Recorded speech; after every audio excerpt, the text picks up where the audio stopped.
September 4th Dixie Fire AM update, progress to report this morning. Firefighters are making progress. Lighter than forecast winds gave firefighters a little bit of a break yesterday.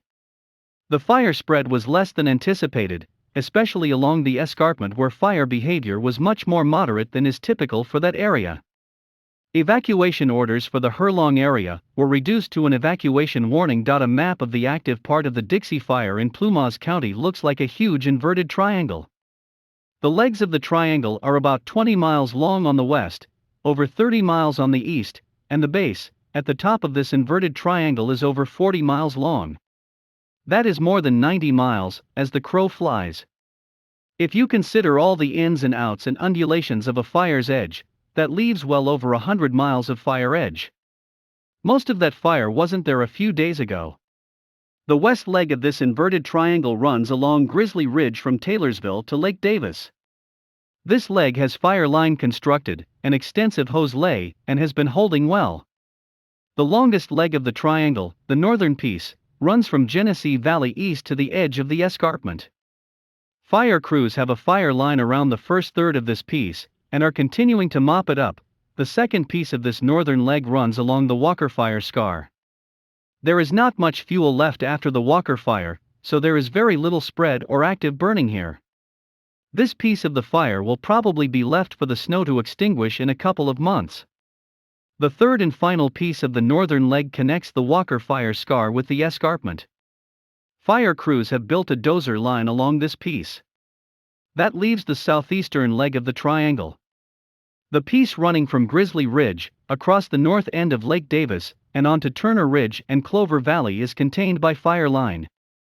Firefighters have lots of mop-up and fire line improvement to do along this piece, but the real work lies between here and the escarpment. Late yesterday afternoon, the smoke lifted and there was enough wind for the fire to make a push to the south out of the Coyote Hills. The fire ran to the south on Horton Ridge, which is to east of Clover Valley. Crews worked through the night building line around this piece, building contingency lines to stop further spread to the south, and increasing structure protection in Dixie Valley and the Grizzly Ranch subdivision north of Portola. On top of the escarpment, the fire continues to burn to the east toward the Sugar Fire burn scar. The fire burning on the escarpment continues to advance toward Highway 395, west of Oliver Lane. Crews and engines are working to build fire lines on both sides of the escarpment fire to prevent further lateral spread along the escarpment.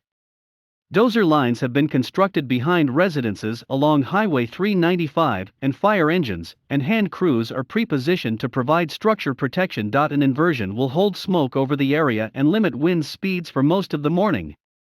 In the afternoon, the inversion will start to break. Winds will be light, generally less than 10 miles an hour. Fire behavior analysts are predicting active fire in the afternoon, but spotting will be limited. Winds will initially be out of the southeast and shift to southwest by late afternoon.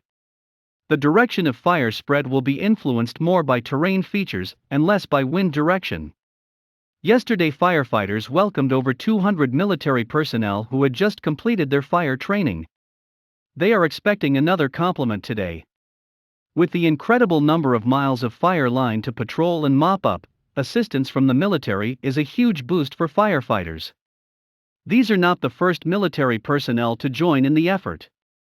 Since the very beginning, the military has been supporting air operations, logistical support, law enforcement, and firefighting operations.